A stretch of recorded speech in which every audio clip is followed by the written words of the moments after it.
básicamente. Y es extraño porque evidentemente no pasa lo mismo con el psicoanálisis. Yo sé que estoy generalizando, que hay excepciones obviamente, si no, no estaríamos acá, públicamente. Pero evidentemente no pasa lo mismo con el psicoanálisis, ¿no? Hay algo de juntar la palabra crítica con la palabra psicoanálisis que genera una especie de, no sé, de repulsión, un mecanismo defensivo, no sé cómo decirlo, ya hablaremos de estas cosas seguramente en un rato. Pero bueno, para sintetizar el asunto, querría simplemente hacer una rápida reivindicación de la crítica y de la función de la crítica. Una de las tantas definiciones de Foucault respecto a la crítica, a mí es la que más me gusta de las tantas que hay de todas formas, era que la crítica era una forma de ser menos gobernados.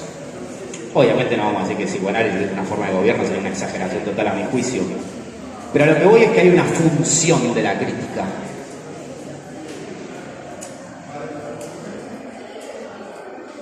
Y esa función de la crítica, a mi juicio, debería ser reivindicada.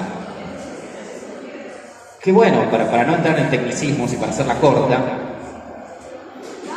la crítica no es un mero rechazo a. Eso no es una función de la crítica. Puede ser una postura política legítima, pero no es una función crítica. Un mero rechazo, que es como parece que se entiende, ¿no? Hablar de críticas al psicoanálisis. Y aquí el estrés probablemente tengamos perspectivas distintas en este punto, que ya las debatiremos. Pero probablemente el estrés estemos de acuerdo que no es un mero rechazo, porque sí, ya está. Hay una función crítica que implica, entre otras cosas, visibilizar espacios de poder, conmover espacios de poder, hacer visible alguna serie de retóricas que funcionan otorgando, como hemos hablado aquí, ¿no? Una especie de inmunidad política a muchas cuestiones respecto al psicoanálisis. Implica toda esta serie de cuestiones encerradas en lo que es una función crítica. Así que bueno, no me quiero extender mucho más, simplemente quería hacer una rápida reivindicación a la cuestión de la crítica. Y bueno, si les parece, arrancamos, ¿no? Lo que nos interesa. Bueno, gente, vamos a usar la misma modalidad que venimos, recién lo hemos convenido, que venimos utilizando. Van a hablar un poco, primero Coti, Constanza Pagani, luego Narela Catania. Pueden preguntar lo que quieran durante la exposición. Y luego debatiremos o iremos debatiendo a medida que vayan surgiendo cuestiones, ¿sí? Pero bueno, comencemos con el asunto. Nuevamente, mil gracias por venir y participar. Y bueno, arrancamos. Tenemos con vos, con Constanza Pagani, licenciada y egresada de esta alta casa de estudios. ¿Qué más puedo decirte vos?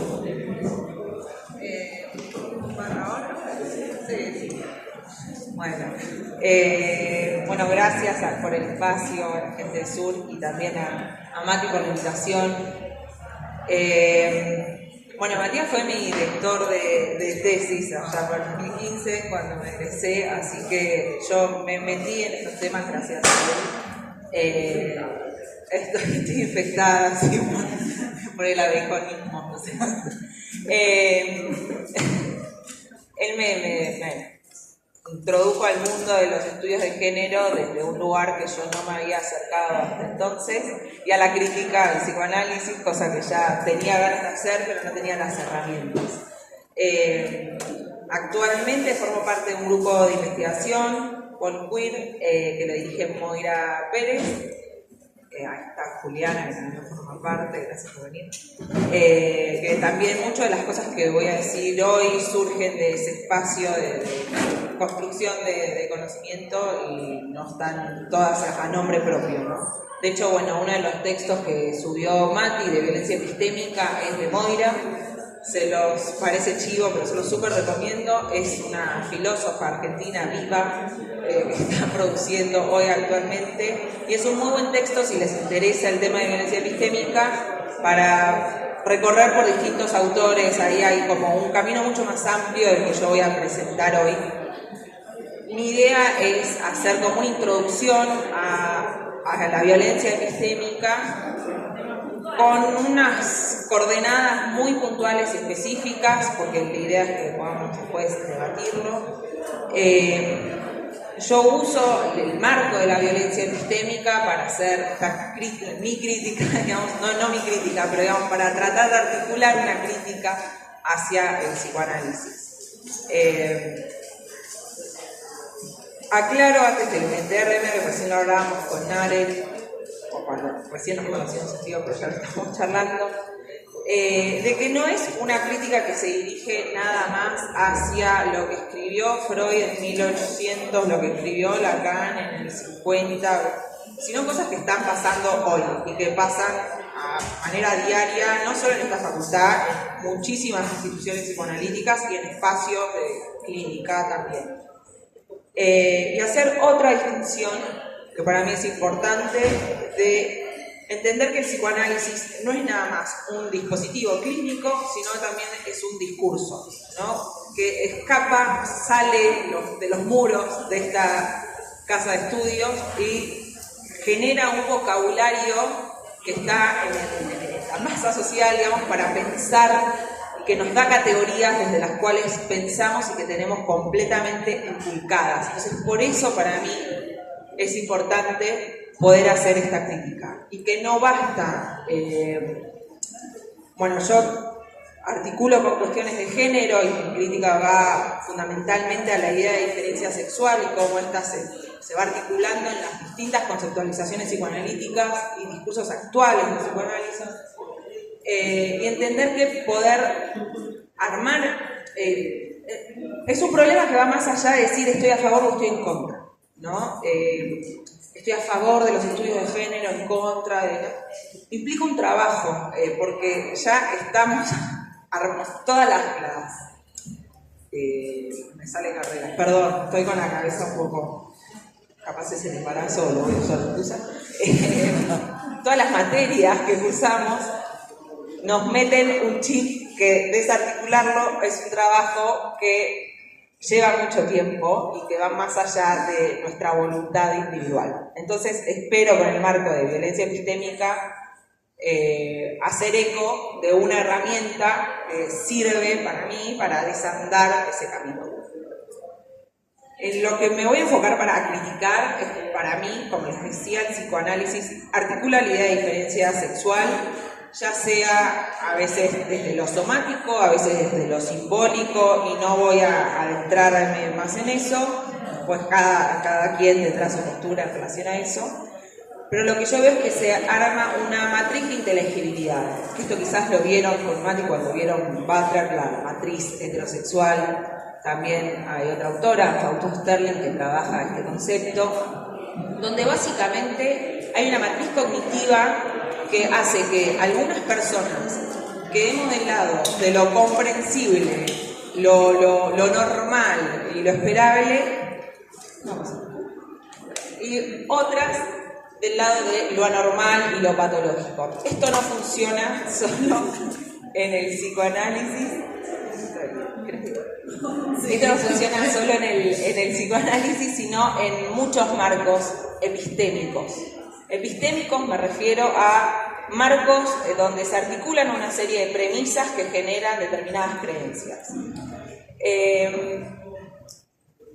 Esta es la matriz de inteligibilidad en el psicoanálisis, funciona uniendo una idea de que existen dos sexos, dos tipos de genitalidad, vulva, pene, dos géneros, varón, mujer, y un deseo cruzado heterosexual.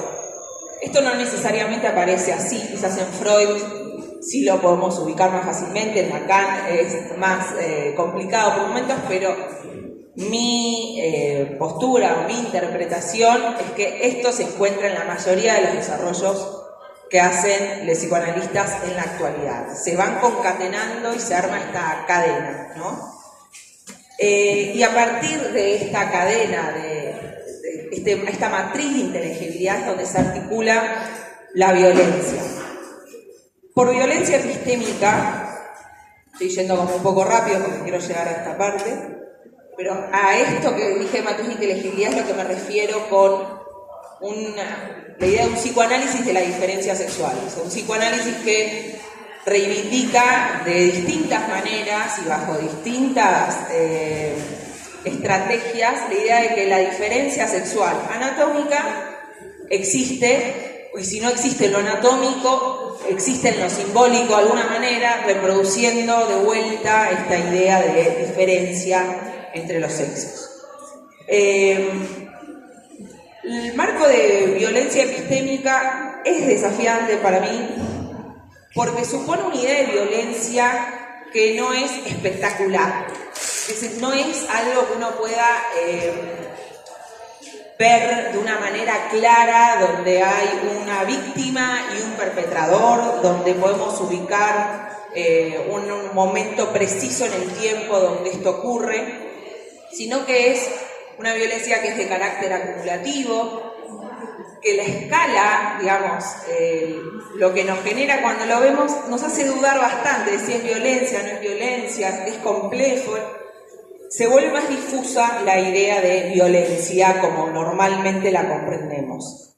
Y es algo que tiene que ver con estructuras, que obviamente se alimenta de las acciones individuales que pueda, no sé, en este caso, realizar un psicoanalista en la clínica o en un aula, pero que no depende de una persona en particular, dos o tres, sino que es un funcionamiento estructural. Y por epistémica nos vamos a referir, esta es una definición que está en el texto de Moira Pérez, o yo me voy a referir, a un tipo de violencia que tiene que ver, que se reproduce en la circulación, producción y legitimación del conocimiento. Es decir, ¿qué conocimiento estamos dando como válido? ¿Qué conocimiento estamos legitimando? ¿Qué conocimiento estamos circulando? Y acá me voy a anclar a este espacio y voy a decir qué bibliografía forma parte de los planes de estudio. Cuando vemos que los planes de estudio, las materias, psicopato, hoy repasaba un poco cómo venía el programa, porque yo me fui a la facultad hace muchos años, se actualizó terriblemente. Sigue siendo todo Lacan, Freud, jefe de cátedra, y no mucho más. Eso hace también a la violencia epistémica. ¿Quiénes tienen la voz autorizada? ¿Qué saberes son los que circulan? ¿Y cuáles están quedando por fuera? ¿No? ¿Qué voces nunca forman parte de un plan de estudios de una bibliografía? Por ejemplo, ¿cómo se sigue hablando y sigue apareciendo la idea de psicosis y transexualismo? ¿Y cuáles son las voces autorizadas para hablar de eso? Ya la idea de transexualismo en sí, la categoría es un problema, pero ¿hay algún texto producido por una persona trans en esos planes de estudio? O siquiera de alguien que trabaje esos temas, digo, temas entre comillas, ¿no? Porque también es todo un ejercicio de violencia producir eso como un tema, ¿no? Pero tanto critican a Butler. ¿Está Butler en el plan de estudio del psicopato?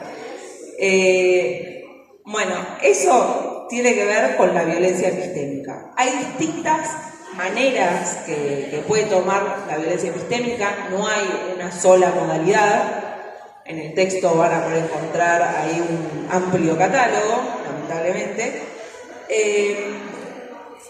Pero hay un proceso que es común a todas, que es la otrificación, sería othering, se dice en inglés, no tiene una traducción literal, pero es esta idea de producir una otredad, que va en línea con lo que les comentaba de la matriz de inteligibilidad, donde algo queda al lado de lo uno y algo queda al lado de lo otro, donde lo uno, en el caso de la violencia epistémica, va de la mano de los sujetos epistémicos, es decir, aquellos sujetos que son considerados capaces de producir conocimiento. Y cuando hablo de producir conocimiento no me estoy refiriendo nada más al ámbito académico, sino producir un saber acerca de su propia vida, digamos, de poder participar en intercambios con otras personas donde hay en juego determinadas creencias sobre el mundo. Y aquellas personas que quedan del lado de lo otro son aquellas que están condenadas a ocupar el lugar de objetos de conocimiento, es decir, aquellas personas de las cuales se va a generar un saber. Que esto no significa que no se vaya a tomar la palabra que genere determinado colectivo o determinada comunidad, pero nunca se toma como plena, digamos. Siempre hay una reinterpretación que se hace acerca de eso, una traducción que se hace sobre eso. Esto, si ustedes ven materiales clínicos de la actualidad, es muy claro cómo viene, no sé, por ejemplo, una paciente trans y cuenta algo y siempre hay un espacio donde el analista reinterpreta eso en otros términos, porque en realidad lo que le pasa es que tiene una persecución paranoide porque está diciendo que en el trabajo la discriminan. O sea, básicamente es eso, donde no se toma el sentido que está dando la persona a su percepción de la realidad, sino que se reinterpreta eso. Eso es el mecanismo básico de la violencia epistémica, esta división.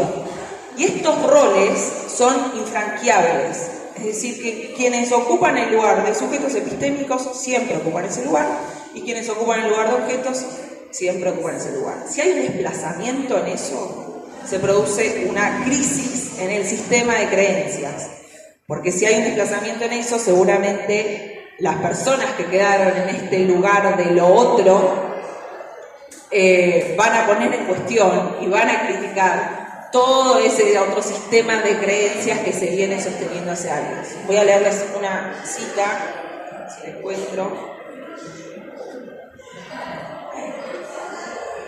Es de Yo soy el monstruo que os habla, que sé que lo estuvieron trabajando. Dice Preciado: como el psicoanálisis y la psicología normativa dan sentido a los procesos de subjetivación dentro del régimen de la diferencia sexual, de género binario heterosexual, toda sexualidad no heterosexual, todo proceso de transición de género o toda identificación de género no binaria desata una proliferación de diagnósticos. Ahora, ¿qué pasa si el psicoanálisis toma lo que dice Paul Preciado acá y toda la gente que antecedió a Paul Preciado y cae en estos diagnósticos?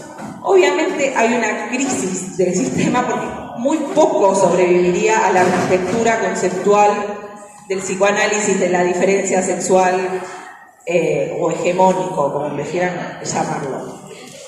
Y obviamente hay resistencia a enfrentarse a eso. Avanzo un poco más. Hasta acá, ¿hay alguna duda, comentario, crítica, enojo, lo que sea?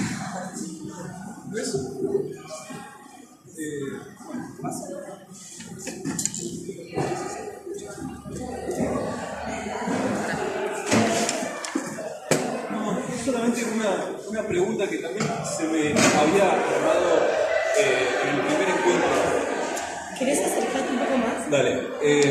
Como dijiste al final, que queda muy poco después del psicoanálisis, una vez que tenemos en cuenta todas estas cuestiones que quizás implican un montón de prejuicios y todo, pero mi pregunta es, ¿qué es lo que queda del psicoanálisis si intentamos desarmar, si logramos desarmar esta cuestión binaria y hegemónica y, no sé, naturalista de lo que es la sexualidad y los géneros y todo eso? ¿Qué es lo que queda del psicoanálisis?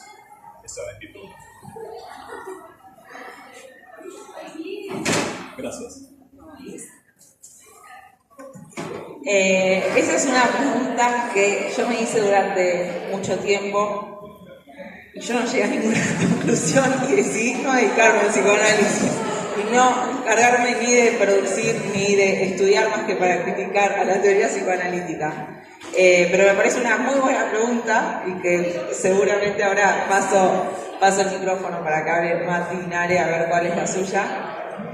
Desde mi experiencia hay que disputar qué significa el psicoanálisis, porque muchas veces cuando planteo críticas me dicen, no, pero el psicoanálisis es heterogéneo y vos estás hablando y estás generalizando. Bueno, sí, yo estoy generalizando, pero porque ustedes, psicoanalistas, jamás se mataron para ver qué es psicoanálisis y qué no. ¿Cómo puede ser que Freud, Melanie Klein, Lacan, gente, no sé, todo es psicoanálisis, no se matan en algún momento y dicen, no, vos no vas a hacer más psicoanálisis, o yo me voy a generar una nueva palabra. Me parece que también hay que preguntarse qué es, y mi experiencia acerca de qué es está ligada a esto. Entonces, mi respuesta no va a ser muy optimista, pero ahora paso los cosas. Hola.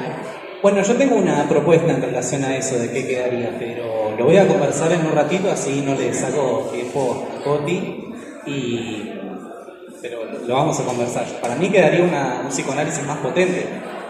Si hubiera una revisión epistemológica de sus fundamentos cis heterosexistas, un psicoanálisis me parece que podría tener una potencia mucho mayor que la que tiene ahora, donde con frecuencia funciona como un dispositivo de normalización. Les adelanto, para mí el problema es que justamente la norma no es una variable de análisis en psicoanálisis.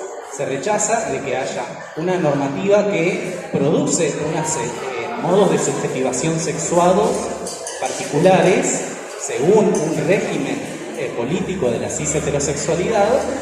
Si esa norma ingresara como categoría de análisis, quizás permitiera operar sobre los malestares, no solo operar, sino visibilizar los malestares que produce ese sistema para poder hacer algo diferente con eso. Pero bueno, lo voy a desarrollar en un ratito.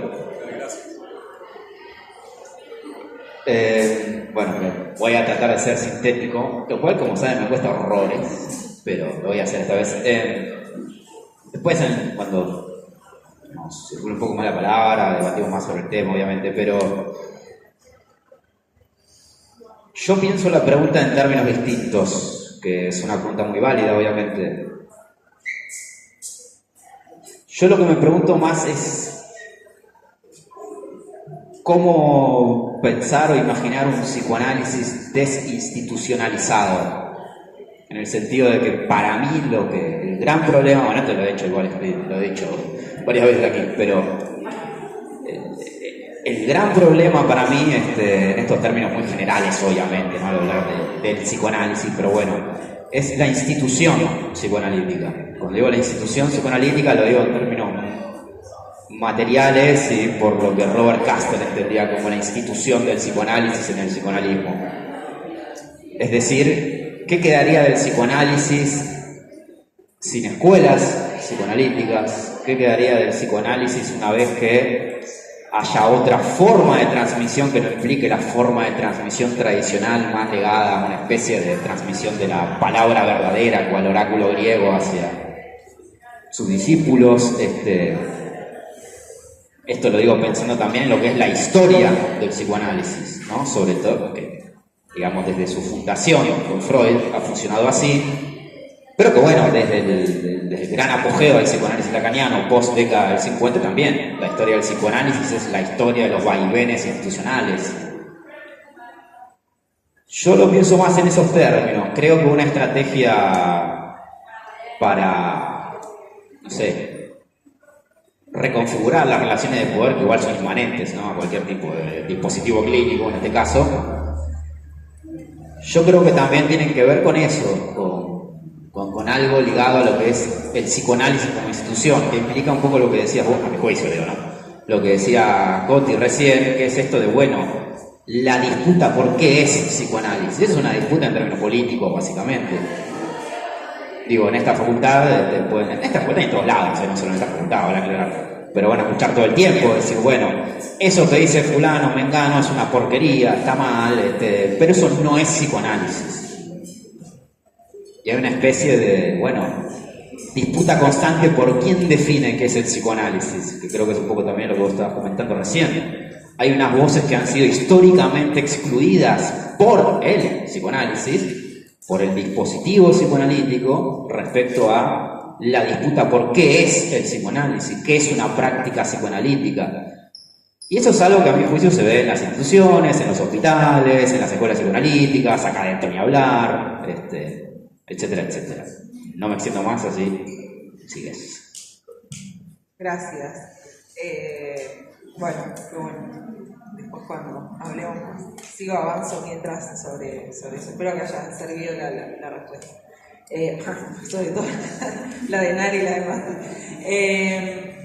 Bueno, les comentaba entonces que ese mecanismo es el que se encuentra en la base de la violencia epistémica, que tiene distintas formas. Me voy a concentrar en 3 que son lecturas acerca, o sea, que para mí son violencia epistémica, tienen otros nombres, podría pensarlo de otra manera, yo lo pienso así que comparto eso.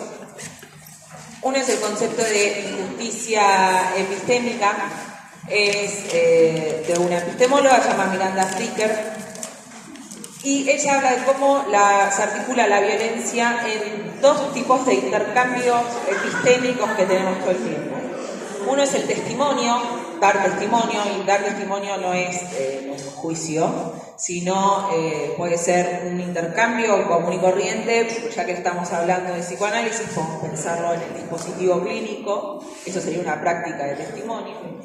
Entonces habla en ese caso de distintos tipos de injusticia testimonial. Y después tenemos la injusticia hermenéutica, que tiene que ver, se articula a otra práctica epistémica, que no es la de dar testimonio, es anterior, que tiene que ver con el poder dar sentido a uno mismo y al mundo que habita, ¿no? Sí, poder generar discurso acerca de quién es uno, la percepción acerca de la realidad. Cada tipo de estas injusticias va a tener un daño epistémico, eso me olvidé decirles antes. Una de las características centrales de la violencia epistémica es que produce daño epistémico, es decir, que afecta al sujeto en su capacidad como agente epistémico, en que sea considerado un agente válido de conocimiento, de dar testimonio, de producir sentidos. Sin eso podemos hablar, si no está ese daño, no podemos hablar estrictamente de violencia epistémica, sino de otros tipos de violencia.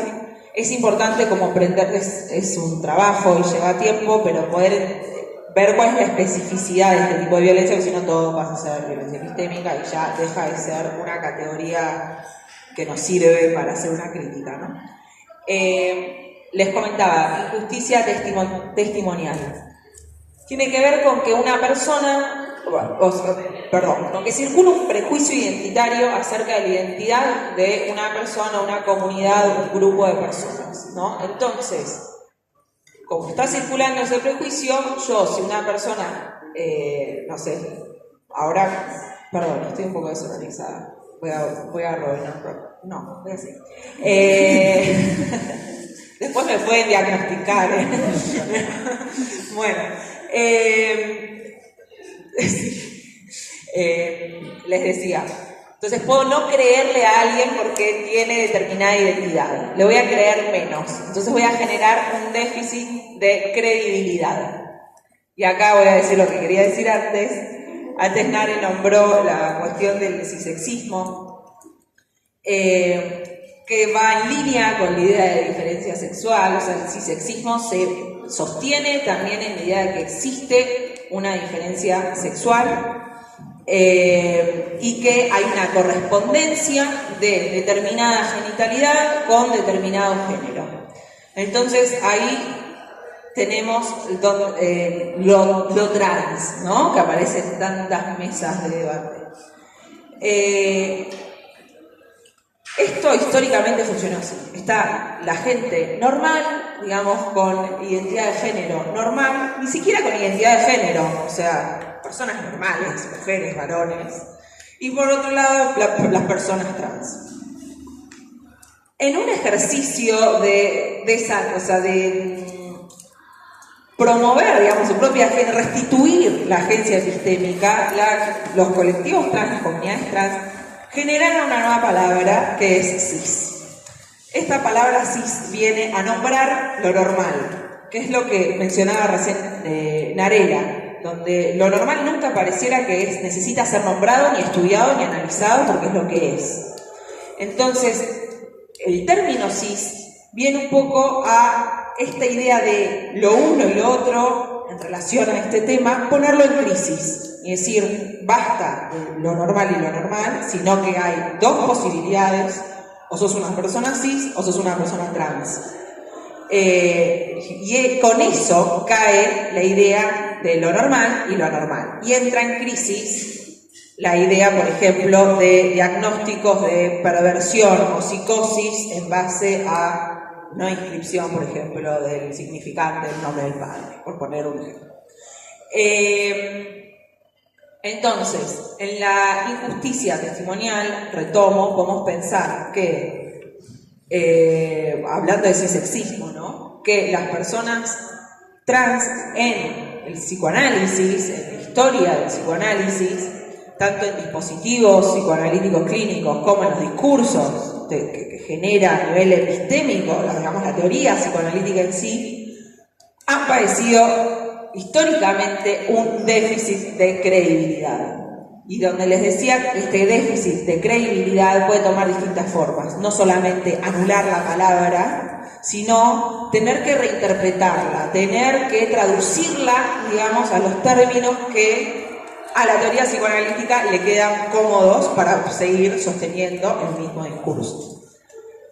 Ese es un tipo de injusticia que si ustedes leen materiales clínicos actuales, no la joven homosexual, sino actuales, van a ver cómo pueden identificar esto y pueden ir viendo distintas formas en las que esto se va reproduciendo. No es lo mismo como pasaba en la época de Lacan o Freud o como sucede ahora, donde de golpe está todo bien con las infancias trans, pero hay que tener cuidado, ¿no? Hay que ver qué es lo que pasa ahí, porque es medio peligroso. O sea, sigue estando esta idea de que lo cis es normal y ahí no hay que indagar. Digamos, ahí no hay que indagar. O aparece mucho esta idea de, bueno, pero eso no es un problema que la atañe al psicoanálisis, porque en realidad el psicoanálisis no sostiene una idea de identidad. El psicoanálisis cuestiona la idea de identidad.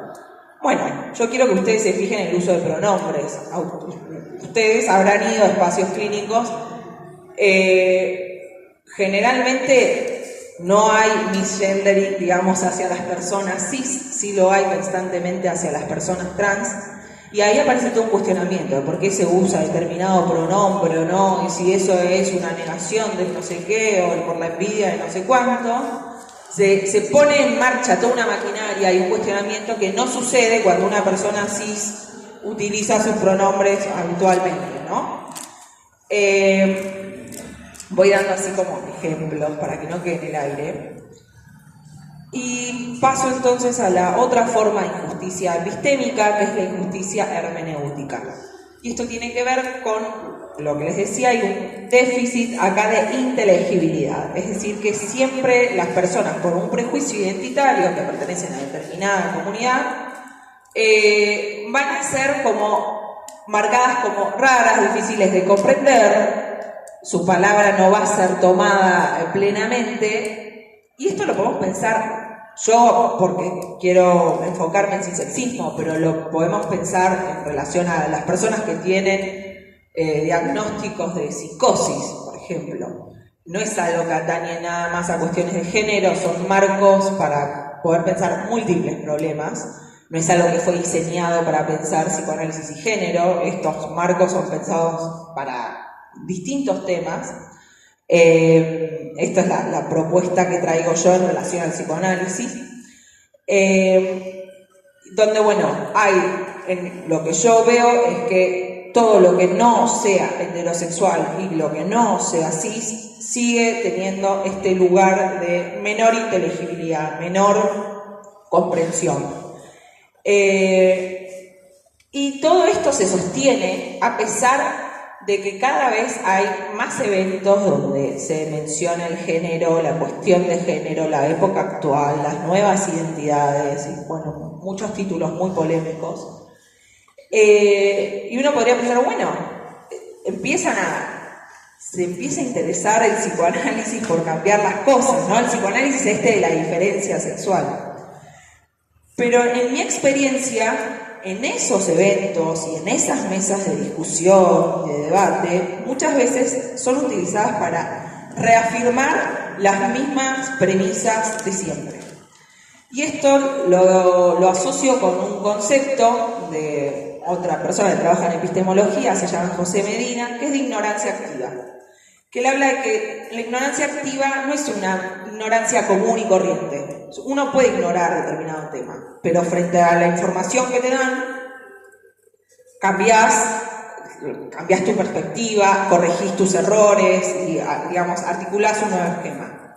La ignorancia activa lo que tiene de característico es que por más evidencia que presentes, por más argumentos que des, por más fuentes fiables que des, van a ser desacreditadas. Hay una resistencia a cuestionar, hay una resistencia a lo que en epistemología se llama fricción epistémica, es decir, a enfrentarse con marcos que me están señalando críticas a lo que yo digo. Y esto con todos los textos que dio Mati en los 2 encuentros anteriores ha pasado, digamos, no es algo que está pasando ahora con género, sino que viene pasando en general a cualquier crítica que el psicoanálisis reciba, se puede ver este ejercicio de ignorancia activa, que lo que hace es persistir en creencias que fueron demostradas erróneas. No pasa la idea de diferencia sexual. No es algo que se sostiene nada más en psicoanálisis. Podemos pensar mismo en medicina, por ejemplo. Se siguen formando médicos con la idea de que la humanidad se divide de manera dimórfica en personas con vulva y personas con pene. Y esto está demostrado erróneo. O sea, esto se ha demostrado desde la biología misma que la humanidad no se restringe a esas dos opciones. Y exactamente, hace décadas. Y sin embargo, eso sigue pasando igual. Esta idea de la teoría queer de que el sexo se construye no se repite muchas veces como mantra, pero no llega a calar después en la realidad de las cosas. O sea, la humanidad para la medicina sigue estando dividida de esa manera. Y, no sé, yo siempre doy un ejemplo, ahora tiene como otro sentido porque estoy embarazada, pero en las ecografías a las personas le dicen, bueno, estás esperando una nena, estás esperando un varón. Fíjense cómo ya el género es lo que hace que se fabrique ahí también la idea de este sexo dimórfico que viene atado al género. La otra vez Juliana trajo una metáfora que me gustó, que se la voy a robar, porque la estoy citando igual, de pensar el sexo y el género como un sticker, que si un sticker lo ve es una sola hoja, pero de golpe a veces cuesta, pero si uno lo puede desarticular ve que hay dos papeles distintos. Bueno, este ejercicio con sexo y género no suele suceder, de ahí que sigue el cisexismo a la orden del día. Para finalizar, así no robamos tiempo, les digo un par de estos mecanismos de defensa para sostener la ignorancia que yo catalogué en mi breve paso por eventos psicoanalíticos que no sé, te invitan a hablar para mal pedo, pero bueno, perdón. Veo que cuando voy a estos lugares, todos los paneles están conformados por personas cis en su generalidad. Y cuando hay alguna persona que no es cis, muchas veces es llamada para hablar de su autobiografía, digamos, ¿no? Que después va a ser reinterpretada, digamos, y traducida. Pero rara vez se respeta que tengan un lugar como sujetos de conocimiento. Y más allá de la identidad de las personas que están ahí, los textos que se citan, la bibliografía que se usa, responde a este marco cisexista. También veo que hay mucho, lo que yo llamé asimilacionismo epistémico, es una mezcla de conceptos, porque el asimilacionismo en realidad no es, el concepto es asimilacionismo político, yo hice una reversión, donde van a escuchar, seguramente les suenan, estas son frases que escuché y que son de psicoanalistas que existen hoy caminando entre nosotros, que dicen, todos somos queer, todos somos trans, el psicoanálisis es el feminismo antes del feminismo, hay antecedentes queer en el psicoanálisis freudo-lacanianos, o sea, toda esta idea de querer marcar que la teoría queer, bueno, en este caso, porque hablé de teoría queer cuando recibí esta frase, no tiene nada nuevo que aportar. En realidad, el psicoanálisis ya lo había dicho. Esto es un mecanismo de ignorancia activa. Esta es una resistencia, decir, no, nada de lo que me estás diciendo es nuevo. Y generalmente no abrieron ni leyeron 2 hojas de Butler, más que alguna cita en Word. Después otra que hablaba Mati la otra vez, la idea de la mala lectura, ¿no? De, bueno, no, claro, si las cosas fuesen como vos estás diciendo es un horror, pero la verdad es que vos pasa que no leíste bien. Entonces, bueno, nada, esa no hace falta que me expanda, lo podemos debatir después, va a ser más divertido, sobre ustedes tienen muchas anécdotas. Y después también esta idea de que hay una cuestión de época actual, ¿no? Como que estos temas son nuevos, entonces dennos tiempo, téngannos paciencia, porque también que están pidiendo mucho. ¿Qué? Eso pasa seguido. Sí, como que hay una demanda demasiado ofensiva, ¿no?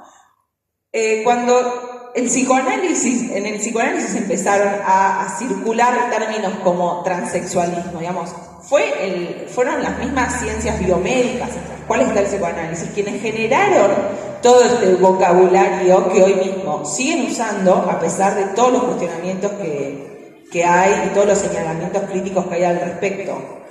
No hay seguro, estoy exagerando. La mayoría de los trabajos de psicoanálisis que hablan de género citan a Robert Stoller, pero no lo citan críticamente, lo citan para tomar la definición que hizo Robert Stoller de transexualismo en 1960 y pico, y con eso avanzan. Y esto no es algo inocente, porque Robert Stoller, por ejemplo, hablaba de que el tipo de terapia al que había que someter a las personas trans era hacerlas entender cuál era su verdadero género. O sea, no es inocente. Y no digo no hay que citar, pero si lo citamos, citámoslo críticamente, no para reivindicar eso. Y la última, que es la que a mí más me enerva, es, bueno, está muy bien lo que vos estás diciendo y sirve para el campo de la lucha por los derechos, pero el consultorio es otra cosa, ¿no? Esta idea de que, bueno, estoy de acuerdo con la ley de identidad de género, estoy de acuerdo con la ley de matrimonio igualitario, pero eso no tiene que ver con la subjetividad. Donde, nuevamente, ¿no? Esta idea de división donde el psicoanálisis parecería que está, no sé, en estratosfera, y no hay un contenido político en el discurso psicoanalítico. Bueno, dejo acá, así paso la palabra. Gracias.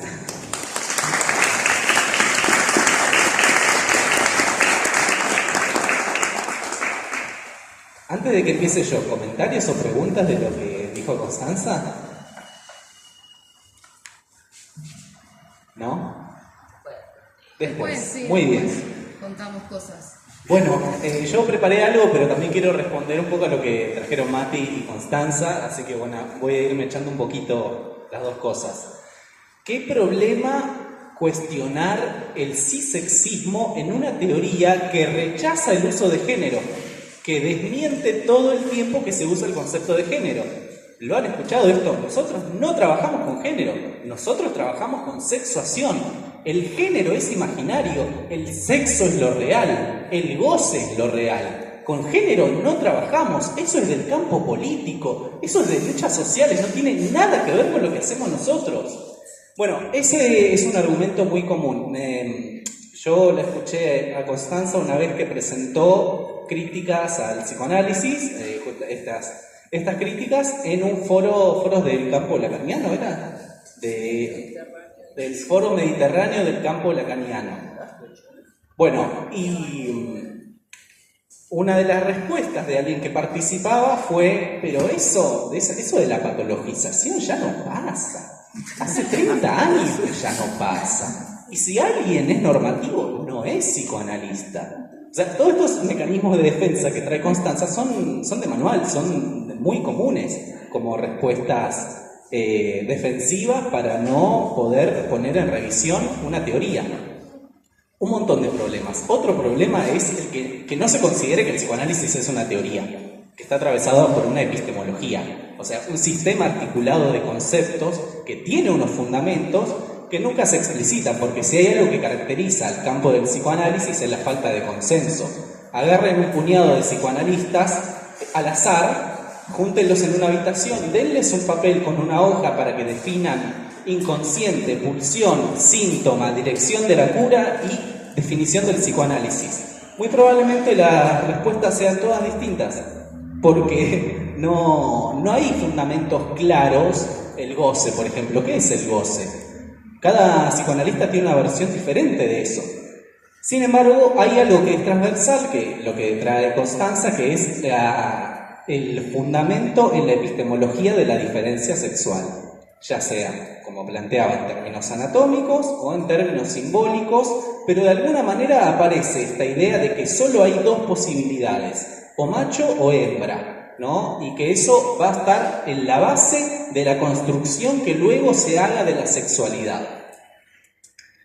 Decía esto, de qué paradoja de que haya un psicoanálisis que patologiza las transgresiones al género y no reconozca que utiliza la categoría género, siendo que el concepto género, no el concepto género como tal desde que se creó en la medicina, pero lo que iba al lugar de los aspectos psíquicos de la subjetivación del sexo, supónganse, o cómo una persona se identificaba en términos de masculinidad o feminidad, forma parte de la teoría psicoanalítica desde los comienzos. Si lo quieren rastrear, en Freud lo pueden encontrar como carácter sexual psíquico, que era un término anterior que luego fue relevado por identidad de género, rol de género y demás. Pensaba que incluso en 3 ensayos de 1905, Freud cita a Ferenczi, que estaba hablando de homosexuales que son, personas que decía homoeróticos en cuanto al objeto, o sea, el objeto que elegía, entre comillas, era de su mismo sexo, también entre comillas, y homoeróticos en cuanto al sujeto, personas que, por ejemplo, hombres que se identificaban como mujeres. Es decir, 1905 ya Freud estaba citando algo de un colega que estaba trabajando algo en relación a lo que hoy podríamos llamar una cuestión de género, aunque no esté llamada de esa manera. Feminidad, masculinidad, la anatomía es el destino, 2 direcciones diferentes del complejo de Edipo según con qué genitales se nazca. En Lacan, posiciones sexuadas, asunción del sexo, que asunción del sexo es asunción del sexo asignado. O sea, cuando Lacan propone que en el tercer tiempo del Edipo, si todo sale bien, una persona asumiría su sexo. Bueno, no es un sexo propio, es un sexo asignado en todo caso. Forma parte del discurso del otro, si lo quieren pensar en términos psicoanalíticos. Entonces, virilidad, feminidad, hombre, mujer, todos términos que están atravesados por la categoría género o algún modo de comprender el género. Lo cual también lleva a otra paradoja. Todas las semanas sale un libro nuevo sobre lo trans en psicoanálisis. Literal, no estoy exagerando. Todas las semanas. El deseo trans, el movimiento trans. Estoy pensando en unos títulos que se me ocurren. Transexualidad, cuerpo, psicoanálisis, etcétera, etcétera, etcétera. Donde están trabajando cuestiones de género, rechazando que están trabajando cuestiones de género. Diciendo, no trabajamos con esto, pero publicamos un libro cada rato sobre esto. Con toda la violencia epistémica que trabajó Constanza, ¿no? Objetalizando ahí lo trans y haciendo esta homogeneización como si lo trans fuera todo más o menos lo mismo, ¿no? Bueno, jornadas, congresos, sí. Cárteles, toda la cuestión institucional y de merchandising de eso. Yo me pregunto, esos textos que salen, ¿tienen la intención de hacer que la clínica, que la teoría sea más acorde o más apropiada o más potente para trabajar los padecimientos de personas del colectivo trans? O son textos en los que lo que se termina afirmando es que Lacan ya sabía esto, o Freud ya sabía esto. Y las teorías queer están como medio vienen a ser un apéndice a una teoría que ya lo sabía todo prácticamente. Bueno, yo hago análisis de esos libros. Yo tengo una página de Instagram que se llama Psicoanalistas Rancios, que si la quieren seguir, @psicoanalistasrancios. Donde desde hace un par de años vengo haciendo análisis de textos actuales, no textos de hace 40 años, sino textos de los últimos 5 años, materiales de cátedra, libros que los pueden conseguir en la librería de acá. No sé si está abierta la librería, hace mucho que no vengo acá. Pero bueno, antes había una librería acá donde estaban todos esos libros. Está todavía. Bueno, los textos más citados sobre cuestiones de identidades trans en libros y artículos psicoanalíticos. Bueno, yo lo que trato de encontrar es cuáles son los argumentos recurrentes, cuál es la base de que se hable de una persona trans como psicótica, una persona travesti como perversa. Y lo que fui encontrando fueron muchas recurrencias, porque básicamente todos se basan en una cita de Lacan. Sobre una cita de Lacan donde recomienda el libro de Robert Stoller, un psiquiatra estadounidense que escribió un libro en el año 68 llamado Sex and Gender, Sexo y Género. En ese libro Stoller plantea esta definición que es la que quedó incrustada en el pensamiento psicoanalítico, que es una persona trans un transexualista en términos de Stoller, es un hombre biológicamente normal que tiene la convicción de haber nacido en el sexo equivocado y pertenecer al sexo opuesto, y de esa manera reclama intervenciones quirúrgicas. Esa definición quedó en cualquier... Prueben, no me crean a mí, vayan a los textos, los deben haber estudiado y se les van a dar en alguna materia eventualmente, o los pueden encontrar acá, o pueden ir a la biblioteca, no sé, fíjense, o pueden ir a mi página, que estará ahí. Esos textos plantean parten de una base que una autora trans llamada Sandy Stone, a comienzos de los 80, llamó la narrativa del cuerpo equivocado, como un modo de entender la transexualidad, un modo hegemónico que hace que toda esa experiencia sea como más o menos entendida de la misma manera, como si a todo el mundo le pasara lo mismo. Si ustedes leen casos clínicos de psicoanalistas hablando sobre sus consultantes trans, van a ver que siempre en algún momento del texto va a aparecer: la persona manifiesta la certeza de haber nacido en el cuerpo equivocado. Siempre lo van a encontrar por todos lados eso. Donde lo que ahí yo encuentro que es una matriz de inteligibilidad que hace que eso sea lo único que se lea. Además de que una persona trans va a consulta y el psicoanalista va directamente a: tu problema es ser trans, vamos a ver por qué sos trans, cuáles son las causas que llevaron a que te identifiques erróneamente. Porque está esta idea de que ser cis es ser una persona cuyo desarrollo psicosexual fue en cierta medida exitoso. Entonces, voy a leer un poquito a lo que preparé. Les decía, esta cuestión también de la violencia epistémica se puede pensar en relación al extractivismo que hacen los psicoanalistas escribiendo sobre lo trans, ¿no? Psicoanalistas cis hablando y patologizando a personas trans, con todos estos materiales que salen constantemente. Y me parece que ahí el problema no es una cuestión solamente de la experiencia, ¿no? Porque ustedes me podrían decir, pero una persona cis tiene todo el derecho de teorizar sobre las personas trans. No hace falta que tenga la experiencia de ser trans para hacerlo. Para mí no es una cuestión necesariamente de pasar por la experiencia, sino una cuestión de la posición enunciativa desde la cual se va a teorizar. Más aún siendo de un colectivo al que uno no pertenece. Entonces, pretender reducir la diversidad de experiencias de personas trans a un campo homogéneo que se denomina como lo trans, tomado como objeto de estudio por psicoanalistas cis que se ubican como productores de conocimiento, es de un paradigma cis heterocentrado y biologicista, sostiene una violencia epistémica que tiene efectos a nivel social, como decía Constanza. El psicoanálisis es un discurso inserto en la cultura, más en este país, más en esta provincia, más en Cava, o sea, donde se respira psicoanálisis. Te levantás una baldosa y salen 3 psicoanalistas. Se habla de Edipo inconsciente, goce, pulsión, concepto. Ves a la gente de la farándula en notas hablando de su goce, hablando de su pulsión de muerte. O sea, conceptos que quedaron muy reforzando un discurso heterosexual. Sino también a nivel clínico, ¿no? Una patologización a priori hecha a partir de la identidad de género. Entonces, bueno, yo voy a tratar de desarrollar muy sintéticamente cuáles creo que son las razones de este cisexismo en psicoanálisis. Uno ya lo trabajó Constanza, que es la articulación de la teoría a la epistemología de la diferencia sexual. Tanto en el modelo de dimorfismo anatómico, en el que se apoya la teoría freudiana, como en el modelo estructuralista que toma Lacan, en el cual hombre y mujer son posiciones en un orden simbólico cuyo acceso se alcanzaría a partir del falo como un ordenador de las posiciones sexuadas.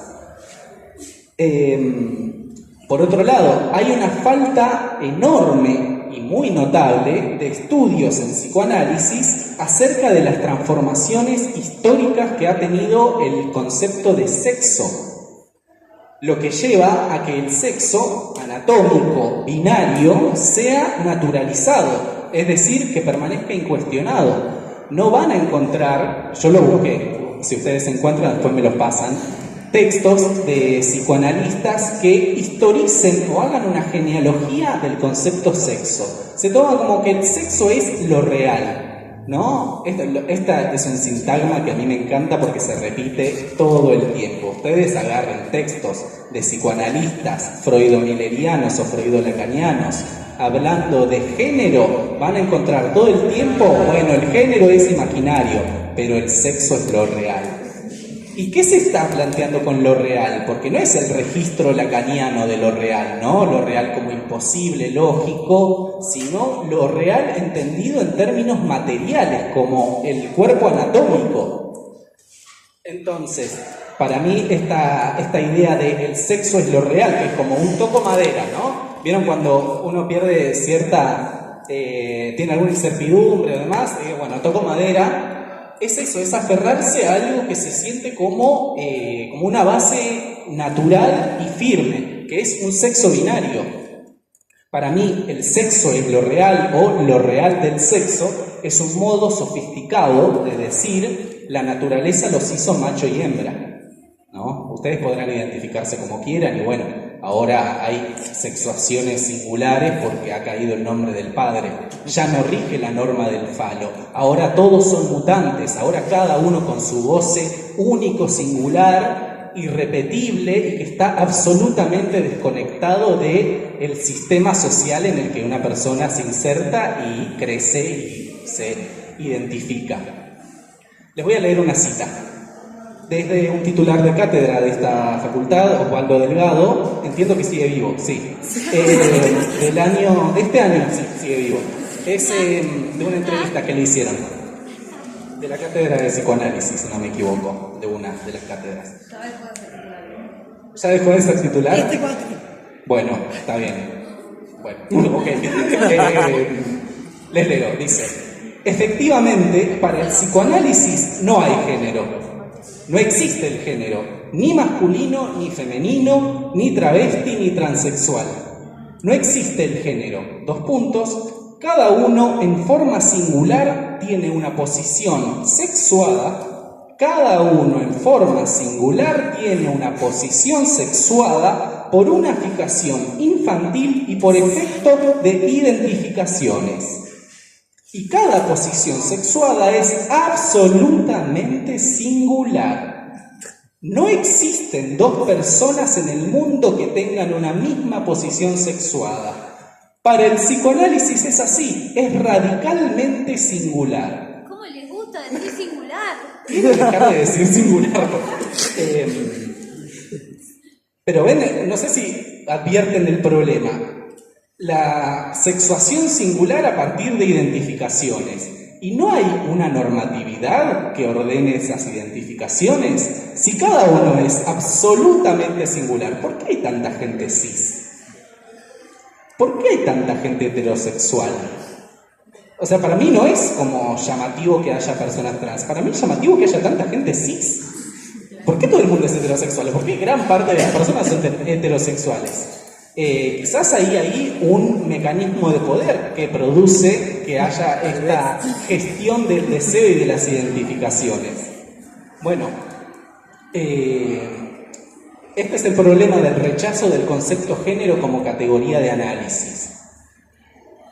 Por otro lado, un rechazo a tomar a las normas involucradas en los modos de subjetivación, ¿no? O sea, en otras palabras, es un rechazo a analizar las relaciones de poder en la cual la subjetividad es moldeada, con mayor o menor éxito, según parámetros epocales de la masculinidad y de la feminidad. Lo que se espera es que en un desarrollo normal de la sexualidad, las personas lleguen a ser cis heterosexuales, lo cual produce como efecto una clínica prescriptiva o normativa de la sexualidad, al mismo tiempo que la patologización de las sexualidades no hegemónicas. A su vez, la falta de análisis de las normas que regulan y producen las subjetividades sexuadas conduce a que en el psicoanálisis hegemónico se considere que la sexualidad, el goce y las identificaciones son algo absolutamente singular en el sentido de individual y desconectado de lo social, de lo histórico, de lo político, de lo contextual. Entonces, retomando esto que planteaba Constanza en relación al término transexualismo, que es como que también quedó súper... tiene toda la teoría de la transexualidad en psicoanálisis, está desarrollada a partir de una única cita de Lacan, donde nombra ese libro de Stoller y articula transexualidad y psicosis, ¿no? En esa cita Lacan plantea que habría una relación necesaria entre transexualidad y psicosis. Y sobre eso se construyó toda una teoría en la cual toma eso como una verdad, ¿no? Porque lo dijo Lacan. Lacan no lo sacó de la clínica, lo sacó de un texto. Lo sacó de un texto de la psiquiatría estadounidense de los 60, pero piensen en cuántos conceptos psicoanalíticos se apoyan en saberes de la sexología de principios del siglo XX. Si no se les ocurren cuáles, les digo algunos. Autoerotismo, modelo de bisexualidad universal, el dimorfismo anatómico, conceptos que las zonas erógenas, todos conceptos que Freud fue tomando de otros autores, de su época y de su contexto, pero que son saberes que quedaron súper desactualizados. Entonces, nos lleva a que analicemos cuáles son las resistencias a que el psicoanálisis pueda actualizarse. No solo revisar sus fundamentos, sino también poder articular sus desarrollos teóricos a los avances en disciplinas actuales, ¿no? O sea, el concepto de género que implícitamente se utiliza en psicoanálisis es un concepto de género de hace 50 años, del género como una construcción social solamente, ¿no? Como rol de género en términos de masculino y femenino. Pero no se toma, por ejemplo, toda la teoría de la performatividad del género de Butler, que lo habrán trabajado un poco con Matías, seguro. O del género como prótesis de Paul Preciado. No hay estudios que historicen el concepto de sexo, cuando desde hace 30 años, por lo menos, desde Tomás Laquer y un libro que se llama La construcción del sexo, en el cual plantea esto, que el sexo ha cambiado el modo de entender el sexo, y no solo el modo de entender como una interpretación institucional o académica, sino como algo que afectaba a las relaciones sociales. Eso ha cambiado en la modernidad y hay, de hecho, el modelo de bisexualidad que utiliza Freud fue otro modo de entender el sexo, que no se impuso, duró 40 años más o menos, que lo tomó de Otto Weininger, de Wilhelm Fliess y de Magnus Hirschfeld, autores de distintos campos de principios del siglo XX que pensaban de otra manera el concepto de sexo no necesariamente binario, sino como una mezcla de componentes. O si quieren, una combinación singular de componentes de masculinidad y feminidad, entre otras cosas, en cada cuerpo. Bueno, parte de la teoría freudiana se apoya en ese modelo de bisexualidad, pero también en un modelo de sexo binario. Con lo cual, a nosotros, si nos hacemos la pregunta, nos abre la posibilidad de pensar en una articulación a un modelo de sexo más actual, más abarcativo, no binario. O sea, pero al menos hay que tener la posibilidad de pensar que eso es posible, porque ya hay una articulación a un saber sobre el sexo desactualizado de otro contexto y de hace décadas atrás. ¿Hasta acá preguntas, comentarios? Vamos, ¿alguna hay? Nada, no les estaba pasando nada por esto.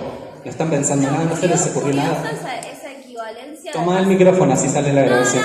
Ahorita. Dale.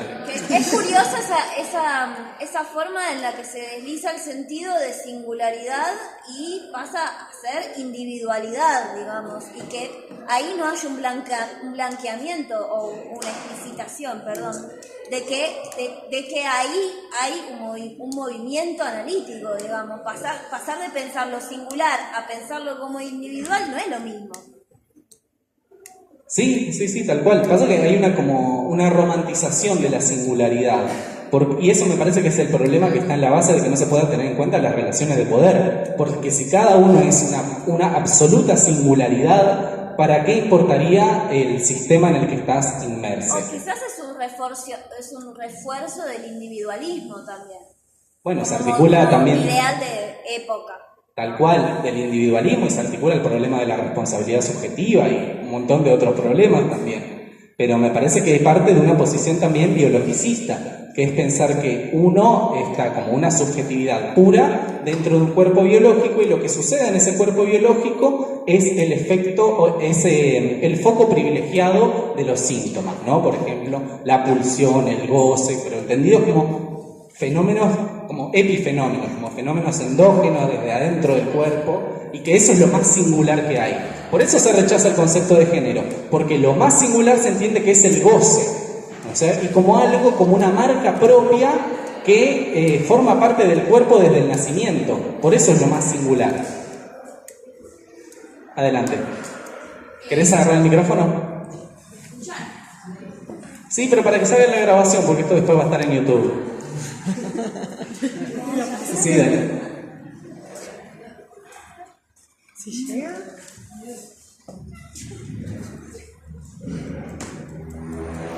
Pequeño comentario, cuando cursé psicopatología, cátedra Sheckman, se suponía que el cuarto módulo iba a ser sobre género, feminismos. Bueno, eso nunca sucedió. Creo que la última clase sí. Y bueno, yo me estaba volviendo loca, quería entender cómo era esto de todo esto que estábamos mencionando, ¿no? O sea, la cuestión de... Me cuesta mucho encima entenderlo porque realmente no tiene sentido, pero que es una sexuación que está relacionada con el biologicismo, pero que en realidad es singular. Y bueno, me mandé varios mails en el momento de pandemia, mandé muchos mails intentando responder, alguna respuesta, y me encontré con una circularidad, que todo se respondía dentro de la propia lógica del psicoanálisis, pero no había contenido, o sea, era como una tautología que nunca se explicaba. Y me parece que tiene que ver un poco con esto, con que no sale de la clínica, es algo que se responde en sí mismo. Y bueno, nada, eso, me parece que pasa mucho eso, muchísimo.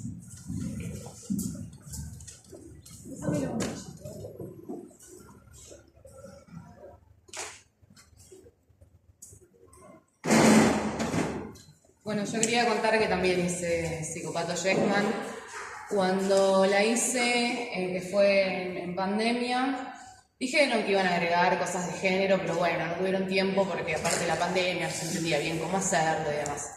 Así que no vimos absolutamente nada. Más allá de eso, creo que no se trata solo de 2 textos que podés agregar en una clase al final, sino de justamente esto, es revisar toda la teoría. O sea, no es que bueno, agregamos 2 textos acá al final de la materia y listo, ya está, cumplimos con género, pues si no es como, bueno, ya está. Y se hace una pregunta, como hizo la compañera, y ni siquiera la saben responder porque eso justamente implica revisar todo. No es solo eso, o sea, qué sé yo.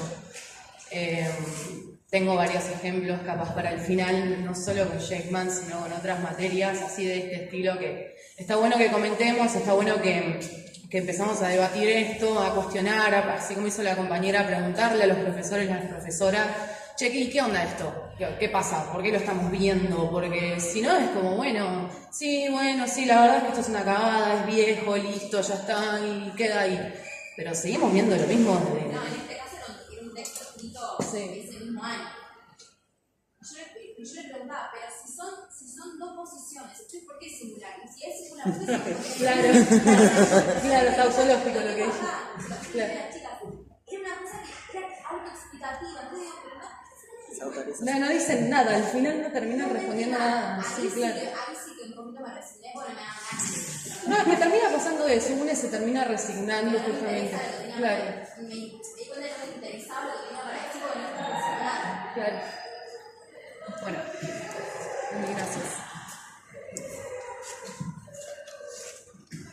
Bien, le respondo a los dos. La cuestión de del rechazo a articularse a otros campos disciplinares, como podría ser los estudios de género, las teorías queer y los estudios trans, forma parte de una posición de extraterritorialidad del psicoanálisis, de pensarse que está por fuera de la articulación a otras disciplinas, de que el psicoanálisis es puro y singular, cada uno igual que los casos.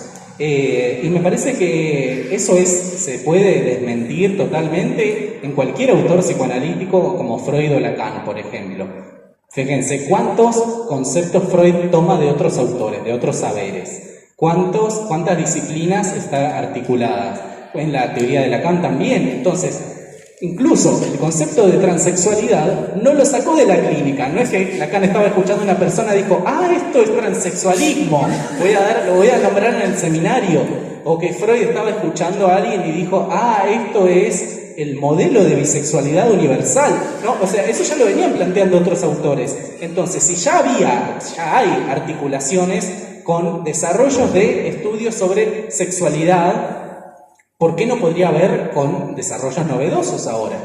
Entonces, lo que nos tiene que llevar ahora es a este punto también, que es empezar a cuestionar cuáles son las resistencias, cuáles son los intereses políticos que están defendiendo, porque es como, tenés toda la información ahí, vas a cualquier biblioteca, te haces 2 clics y te bajás un montón de libros donde se desmiente que el sexo sea binario, donde hay desarrollos mejor abarcativos y mucho más sofisticados en relación al concepto de género, como los desarrollos de Butler, Preciado, Joan Scott y demás. Entonces, ¿por qué se rechaza tanto esa posibilidad de hacer una mutación epistémica? Una revisión y luego una mutación epistémica. Entonces nos tiene que llevar también, sin psicologizar, ¿no? Sin hacer una psicologización burda, ¿no?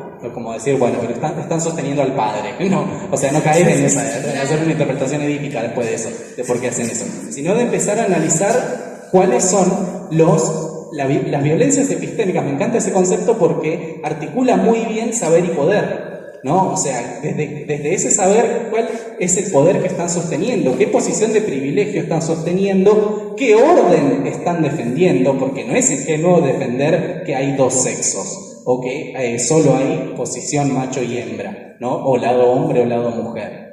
Se sigue hablando de lo femenino, ¿no? Hace poco hubo un congreso de la IOL que era sobre lo femenino. El título del congreso era Lo femenino fuera de género. Casualmente, ¿no? Donde se defiende esta idea de que, bueno, hay algo que es un goce del cuerpo, que es propio de ciertas personas, que algunas personas pueden acceder a eso, llamado femenino. Pero sin poner en cuestión de que eso no está ya siendo atravesado por un concepto de género. Entonces, bueno, como para ir finalizando, yo les decía que yo tengo algunas ideas de cómo esto podría empezar a moverse para que haya alguna mutación eventualmente. Les decía que me parece que el psicoanálisis puede ser una herramienta potente para operar sobre los malestares que genera el régimen político de la cis heterosexualidad, pero a condición de que se habilite una revisión epistemológica y política de sus fundamentos teóricos como un primer paso para una mutación epistémica. Ahora, no creo que esa mutación sea posible en los ámbitos universitarios tal como están dadas las condiciones hoy, ya que la transmisión universitaria tiende más a posturas conservadoras y dogmáticas que a la apertura. En ese sentido me parece que es muy importante que los espacios descentralizados que están empezando a surgir, que Mati hablaba de esta cuestión de la institucionalización del psicoanálisis también como un obstáculo a esta mutación epistémica o esta serie de mutaciones. Por eso me parece muy interesante también lo que está pasando a nivel de las redes, donde ahora los debates son públicos, ahora la gente se está enterando de que estas cuestiones por lo menos se están criticando, o estos espacios que también está dentro de la academia, pero también está fuera, porque está fuera de ese dogmatismo de no hay que criticar, ya Freud ya era queer, básicamente, entonces no hay nada que poner ahí en cuestión, porque ya sabiéndolo leer bien uno va a encontrar la performatividad del género en Freud, más o menos. Entonces, les decía que... se me mezclaron las hojas. Yo con una colega y amiga que se llama Gabriela Palacios estamos tratando de desarrollar una propuesta para atacar estos problemas a la que le pusimos por ahora el nombre de análisis contrasexual, para poder eventualmente contribuir a esa mutación epistémica.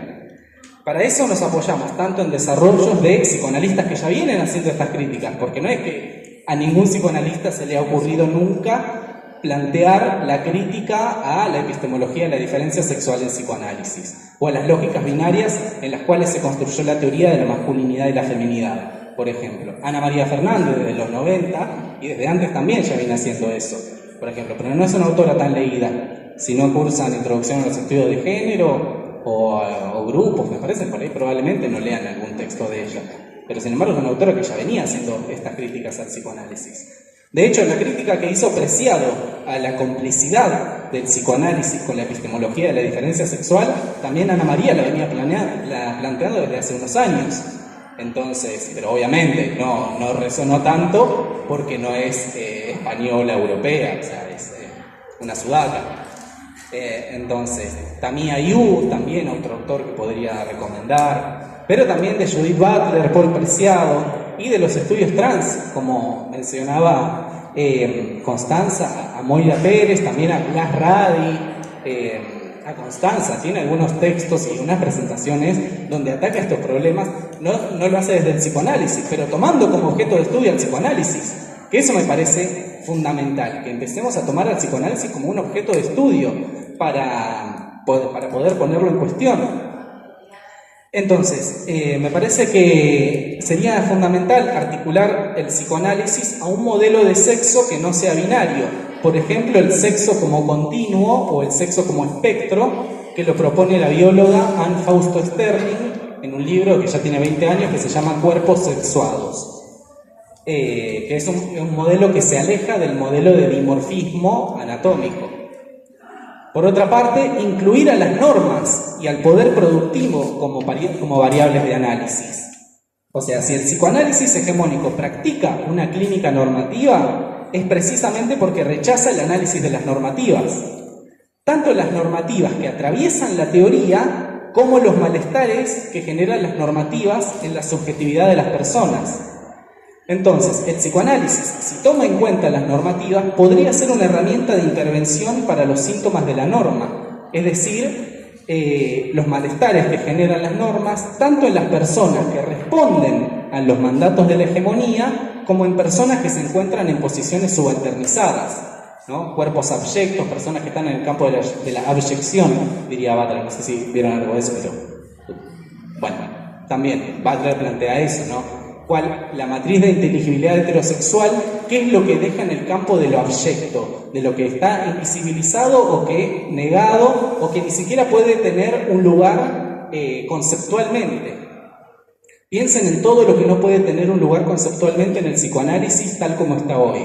Por ejemplo, personas género fluido, no binarias, personas intersex. Un modelo de sexo binario no admite pensar poder siquiera pensar que existen personas intersex. En los textos que yo trabajé de autores psicoanalíticos, la intersexualidad aparece como una anomalía, como un error de la naturaleza, algo que la ciencia pronto sabrá corregir, literal, planteado así en un texto del año 2000, no de los años 60, 50. Geneviève Morel, la autora, si lo quieren buscar. Y por otra parte, en lugar de pensar a la sexualidad como algo singular en el sentido de individual, partir de la pregunta de cómo se particulariza el discurso del otro en la subjetivación sexogenérica de las personas. Y por último, poner en cuestión el modelo implícito que hay en las teorías de hombre y mujer cis heterosexual, ¿no? Siempre la teoría está construida sobre la base de tomar como modelo a un hombre, en primer lugar, y en segundo lugar a mujer cis heterosexuales, ¿no? El desarrollo normal de la sexualidad está pensado en función de eso, de ese elemento que forma como parte de el modelo que se toma. Entonces, para eso me parece que son muy interesantes los desarrollos de Ana María Fernández como lógica de las multiplicidades, ¿no? Como un modo de salir de la lógica binaria excluyente de dos categorías discretas y empezar a pensar en términos de multiplicidades. También unos desarrollos teóricos que permiten salir del binarismo tanto en el concepto de sexo como en el modo de entender género, como el modo de entender la masculinidad y la feminidad como únicas posibilidades, pero que no los van a probablemente ver en la facultad, porque justamente ponen en cuestión algunos conceptos que están tomados como verdades. Bueno, hasta acá. ¿Preguntas, comentarios o quieren agregar algo ustedes? Si querés, me pasaron. Dale. Sí, no queda en YouTube. Algo.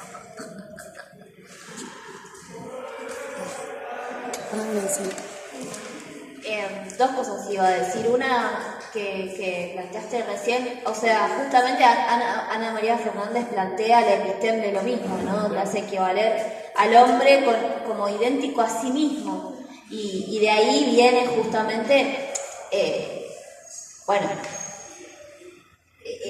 el hombre como superior a los demás géneros y en una diferencia de jerarquía. En fin, o sea, que no se juega solo la diferencia, sino la jerarquía, ¿no? Entre el sexo dominante o el género dominante y los géneros subalternizados, o los sujetos subalternizados, porque también son los niños, ¿no? Los niños, las niñas, las adolescencias, los animales. Y lo otro que iba a decir es quizás más dentro del campo de una anécdota que creo que tiene todo que ver con lo que estamos charlando en este momento, que yo tenía una psiquiatra psicoanalista a la que le empecé a plantear, mirá, yo soy género fluido, la verdad que yo utilizo mis pronombres de esta manera, o sea, uso pronombres masculinos, ¿por qué te cuesta tanto respetar esto si hay una ley de identidad de género que me avala? Digamos, activamente discutiendo con esta señora, y esta señora lo que me dice, o sea, es prácticamente una infantilización, digamos, porque vos te vestís de determinada manera, yo no te entiendo, o, digamos, claro, o sea, claro, como yo no puedo ir en pollera a una psiquiatra y pedirle que me trate con pronombres masculinos, ¿no? Y bueno, justamente esa infantilización del otro también, ¿no? Es un mecanismo argumentativo bastante interesante y que recae en la teoría psicoanalítica, ¿no? Como, bueno, esto es un conflicto inconsciente tuyo que viene de la infancia y que vos lo estás actuando ahora en transferencia conmigo. Y no, vos no estás respetando un marco normativo vigente y además no me estás respetando a mí como sujeto.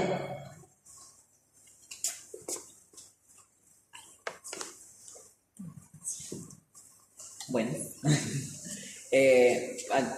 También tengo experiencias parecidas con mi psicólogo anterior, también me hacía algunos planteos similares con respecto a sexualidad o también de género no binario. Yo le planteaba esas cuestiones que estaba como pensando, procesando, y es más, igual se le planteaba como esto no es algo que vengo a discutir, como novedad nomás para traer. Te aviso. No sos tan Sí, importante. tal cual. Esto no es un tema de terapia.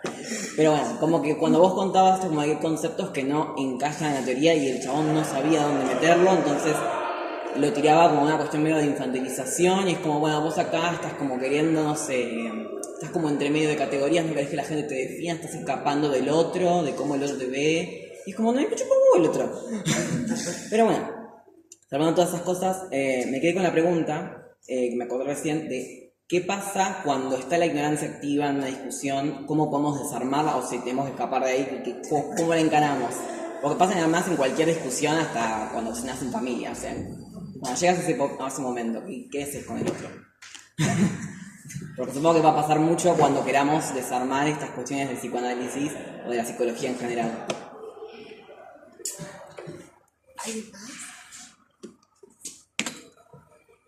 Yo te respondo con una anécdota. Hace poquito defendí mi tesis acá. Me encanta contar esta anécdota. Yo hice una tesis en la cual analicé los 3 libros principales sobre transexualidad en el psicoanálisis lacaniano, un libro del 82 y otros 2 libros del año 2000, que son los más citados en textos psicoanalíticos sobre la transexualidad. Hice un análisis epistemológico acerca de por qué patologizan a las personas trans, ¿no? Todo esto se articula a un modelo binario de sexo, a una epistemología de la diferencia sexual, parte de la narrativa del cuerpo equivocado, se articula a la psiquiatría de los años 60 de Estados Unidos. Yo hice un análisis epistemológico y la respuesta de mi jurado, porque mi jurado fueron 2 psicoanalistas, la respuesta fue el psicoanálisis es una práctica, no es una epistemología. Invalidando totalmente que pueda haber un análisis sobre la teoría, ¿no? Pero ese me parece parte del problema, que no se reconoce que haya la posibilidad de hacer un análisis de la teoría, de que es una teoría, que como cualquier otra puede ser enfrentada con otras teorías, que puede ser revisada a partir de otras teorías, que puede ser puesta en cuestión. Pero me parece que, bueno, no sé si vos sabés cómo hacer para desactivar la ignorancia activa en la discusión con alguien que esté en esa posición. Me encantaría un tip, porque yo me cansé de discutir. La ley de identidad de género en la mano a veces funciona. Así conseguí que me anoten con mi nombre en esta facultad. Bueno, eso de la ley, quería decir algo que ahora me acordé. Yo no les creo que estén tan de acuerdo con la ley de identidad de género y del matrimonio igualitario. O sea, esto que dicen, no, está muy bien que haya eso, pero el consultorio es el consultorio y nada que ver. No creo que estén tan de acuerdo. Yo no les creo mucho, pero bueno, soy un poco desconfiado. Sobre qué hacer frente a la ignorancia activa es mi tema de análisis hace años. No, para mí hay que saber entrar y salir, digamos, de espacios, ¿no? De qué momentos...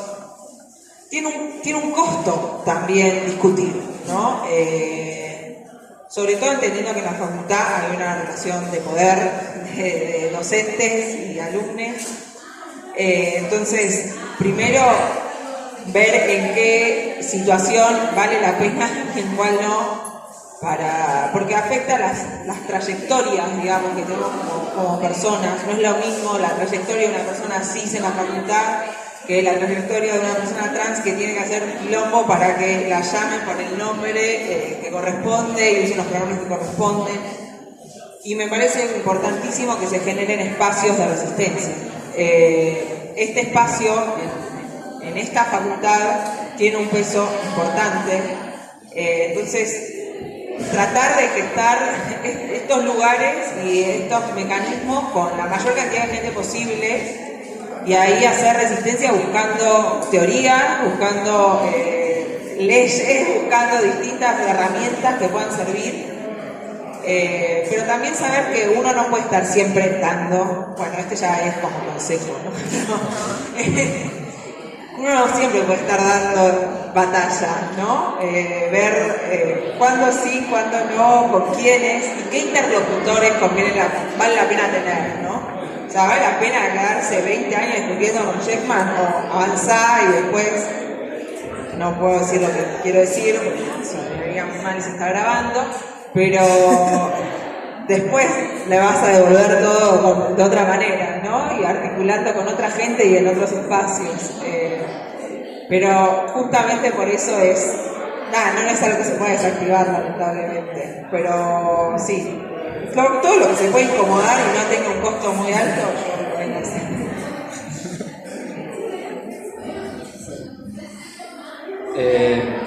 Bueno, a ver, hay con muchas cosas, pero voy a decir dos. Igual están relacionadas. Varias cosas que dijeron, que mencionaste vos también recién, pero perdonen que hinche tanto, ¿no? Como Foucault, pero bueno, si me conocen deberán disculparme. Foucault tenía una categoría que se llama los discursos ubuescos. También te decía los discursos que dan risa. Es una categoría que desarrolla en las 2 primeras clases de los anormales. Foucault hizo una serie de pericias psiquiátricas contemporáneas al seminario, que habían ocurrido en 1950, 60, 70 en Francia, que Foucault decía, hay como una infantilización, hay cuestiones aquí que, bueno, digamos, no pertenecen al área del peritaje, que nadie se podría tomar como un discurso serio. Sin embargo, obviamente, a Foucault no le interesaba lo anecdótico, lo que le interesaba era ver cuáles eran los efectos de esas pericias que daban risa. Uno lee eso y le da risa, porque dice, no puedo creer que esto justifique que una persona cometió un crimen porque era perversa desde la infancia y bla, bla, bla, bla. Categorías que aparecen en los peritajes. Yo creo que muchas de las cosas que aparecen, ¿no? Como retóricas, no todas, obviamente, pero saliendo de la cuestión de la complejidad que puede tener una forma de retórica, muchos de los argumentos que uno escucha dan risa, ¿no? Respecto a lo que mencionaste vos, con el analista psiquiatra, ese tipo de cosas que se escuchan, digamos, todos los días. Pero eso tiene una función, creo yo. Y esa función es enmascarar el poder. Esos discursos que dan risa, que parecen una pelotudez, que uno dice, bueno, yo no puedo creer que semejante idiota diga esta idiotez en el año 2022, ¿cómo puede ser? De acuerdo, seguramente es un idiota, no sé, no me importa, pero el tema es que cumple una función, que es enmascarar las relaciones de poder que hay detrás de todo esto. Y en relación a eso, hablo específicamente de acá de la facultad, digamos. Algo que se puede hacer, a mi juicio, tiene un costo, como dijo Coti, es perder el miedo. Yo creo que hay que perder el miedo a decir las cosas que tienen que decir cuando tengan a un profesor o una profesora delante. Realmente no termino de entender bien qué fantasías se arman respecto a señalarle a alguien que está... Obviamente, más vale, partimos de que hay una simetría de poder en cualquier aula, en cualquier espacio didáctico donde hay alumnos y docentes, estamos todos de acuerdo con eso. Pero hay algo, digamos, que está bien, puede tener un costo, pero que hay que perder el miedo a eso, a señalar lo huesco, por decirlo cotidianamente, de determinadas retóricas discursivas, porque detrás de algo que puede parecer realmente absurdo, ridículo, estúpido, hay relaciones de poder que están sosteniendo todo ese aparato. Y las sostienen y funcionan efectivamente esas relaciones de poder. Como ya hemos hablado en otros encuentros, pues concordamos que hablamos de esto.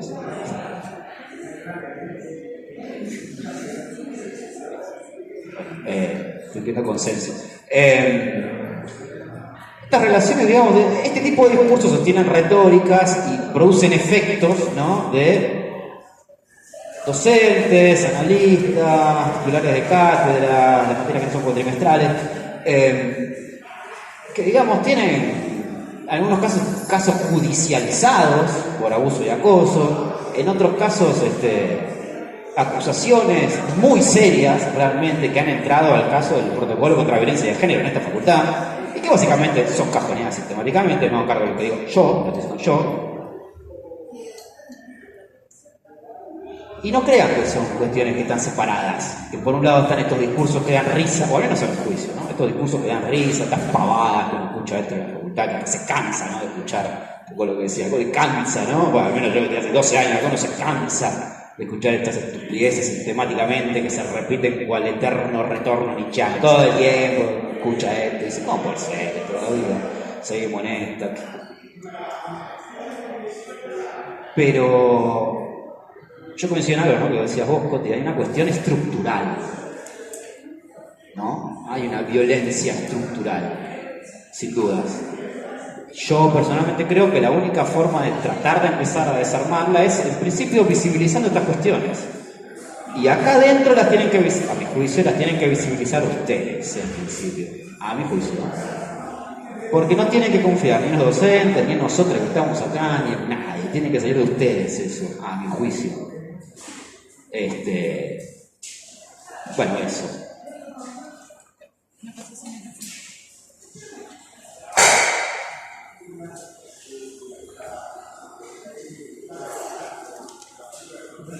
Voy a aprovechar justo que estamos hablando de esto. La idea es que este espacio no se termine acá.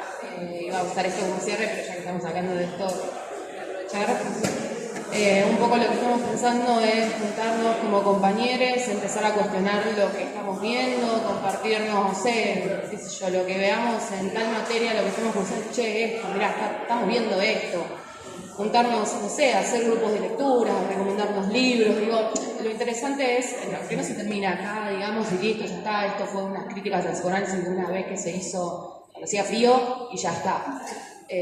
Para eso pensamos, traje una hoja, si quieren podemos hacer un grupo de WhatsApp, o nos podemos hablar por Instagram, le pueden hablar a Sur, y nos podemos juntar, o sea, la idea es que se arme algo, y no sentirnos tan solos, porque a mí particularmente como estudiante me he sentido muy sola acá, cuestionando cosas o diciendo, che, ¿por qué estamos viendo esto? ¿O por qué tal profesora está hablando de esto? Como... Y he tenido respuestas de compañeros, estoy diciendo, He tenido respuestas como, bueno, no, pero si no te gusta, anda a otra facultad, anda a otra universidad. Bueno, sí, pero esto, qué sé yo, después podés pensar otra cosa, o podés tomarlo, no tomarlo. Sí, bueno, no, pero esto tiene consecuencias, como recién estábamos hablando, no solo acá adentro, sino también en la clínica, en lo social, afuera. No es algo que queda acá y listo, ya está, yo después elijo si eso me gusta o no me gusta. Son un montón de cosas. Yo estuve a esto de dejar la carrera. He conocido mucha gente que ha dejado la carrera justamente por esto, porque leen que son los perversos, perversas, y eso justamente hace que no haya una unificación, porque se empieza a dispersar, la gente se empieza a ir, la gente que por ahí comparte lo que uno piensa no está, o bueno, sí, pero sí, está bien, o jaja, y queda ahí. Yo esto lo estoy contando de experiencia propia, por eso también me interesa este espacio, como para... Quienes quieran, quienes tengan ganas, hacer el grupo de WhatsApp o hablarnos por Instagram, pensé en el grupo de WhatsApp que por ahí es un poco más vivo, pasar una hoja quienes quieran y volver a hacer encuentros como este, recomendarnos cosas, lo que vaya surgiendo, preguntarnos por el plan de estudios, digo, cuestionarlo, ver qué está pasando primero, ver qué está pasando acá, qué es lo que estamos viendo. Así que bueno, nada, muchísimas gracias. Bueno, ahora el espacio de micrófono igual porque parece que estoy cerrando, bueno, yo me quiero ir. Pero quería cerrarlo y aprovechar el momento para comentar eso y compartir. Gracias. Bueno, yo quería agradecer a Matías por la invitación a participar de esta mesa acá.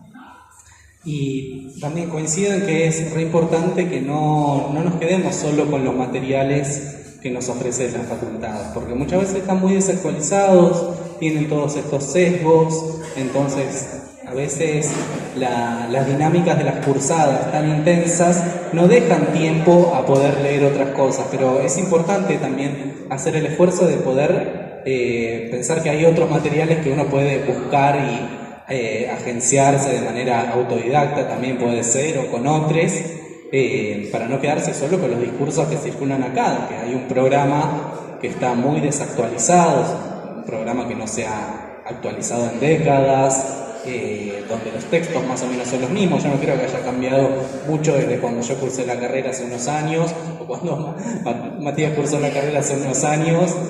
Bueno, muchos textos de Freud, muchos textos de Lacan, que no está mal eso, me parece, en principio, pero si se abordara desde una perspectiva crítica, por lo menos, ¿no? Diciendo, bueno, esto se pensaba en este momento, ahora se lo puede pensar de otra manera, ahora hay tal otro desarrollo que lo puede venir a superar o a relevar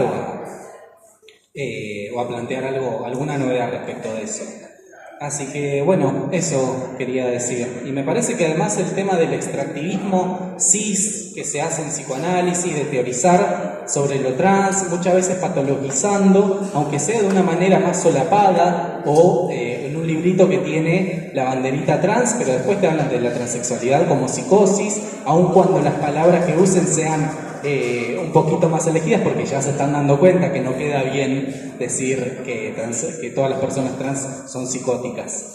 Me parece que también es fundamental tener esa crítica hoy en día, siendo que vivimos en un contexto donde crímenes de odio hacia personas trans, transfemicidios, travesticidios ocurren todos los días hacia nuestro colectivo. Ejemplo también, Tehuel de la Torre, que se está reclamando la aparición con vida todavía. Entonces me parece que eso es importante que lo vayamos desarrollando y no esperar por ahí que lo haga el psicoanalista consagrado, ¿no? Como, ¿no? Nosotros también podemos investigar, porque el psicoanálisis es una teoría y que puede avanzar en función de los desarrollos que hagamos, pero también hay que disputar esa posibilidad. Bueno, gracias.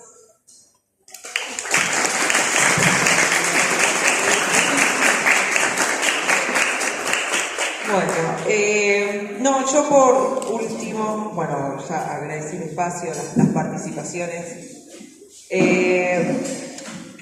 Ahora que decían, bueno, ¿qué se hace con esto de la ignorancia activa? Me quedé pensando, y de lo que decía Mati acerca de la crítica, ¿no? De cuánto problema genera usar la palabra crítica. Hay un texto, no sé exactamente cuál era, pero es de Brown y Halley, que habla de cómo la crítica también es un espacio donde se puede generar determinada comunidad o colectivo y que no es en soledad. Lo hacen hablando de otro tema. Ellas estaban criticando la estrategia del pedido de derechos como única estrategia política para generar cambios, y cómo cada vez que criticaban esta estrategia de pedir derechos se las marcaba no sé, como bueno, no podés estar criticando esto porque el derecho es la única, es una vía fundamental, bla, bla, bla. Bueno, todo lo que se pierde también al no usar otro tema, pero hay un gran apartado sobre la crítica y la importancia de la crítica que lo recomiendo. Después si encuentro el texto se lo paso a Mati para que lo suba al drive. Y por último, recomendar un mini documento que se llama Reglas sugeridas para personas no transexuales, que escriben sobre transexuales, transexualidad, transexualismo o trans. Esto es una muy buena herramienta para dar a profesores de la facultad o si les hacen escribir trabajos. Y leo lo que dice al final, son una serie de puntos que están buenísimos, pero no quiero robar más espacio. Pero dice, si nos ocupamos de su trabajo con suficiente atención como para involucrarnos en críticas enojadas y detalladas, no tome esto como un rechazo, un capricho, un ataque desordenado y enfurecido o como los efectos de envenenamiento por testosterona. Es un regalo y es un elogio. Usted debe tener algo valioso como para que nos molestemos en dirigirnos a usted, especialmente considerando que ese vínculo suele ser doloroso para nosotros y nos requiere de mucho tiempo. Bueno, para cerrar, me parece esa cita que está buena, y les invito a que si tienen que escribir trabajos donde van a hablar de colectivos a los que no pertenecen, busquen también de qué manera hacerlo para no reproducir las cosas que estamos criticando, porque más allá de las buenas voluntades y las buenas intenciones, al ser algo estructural, esto que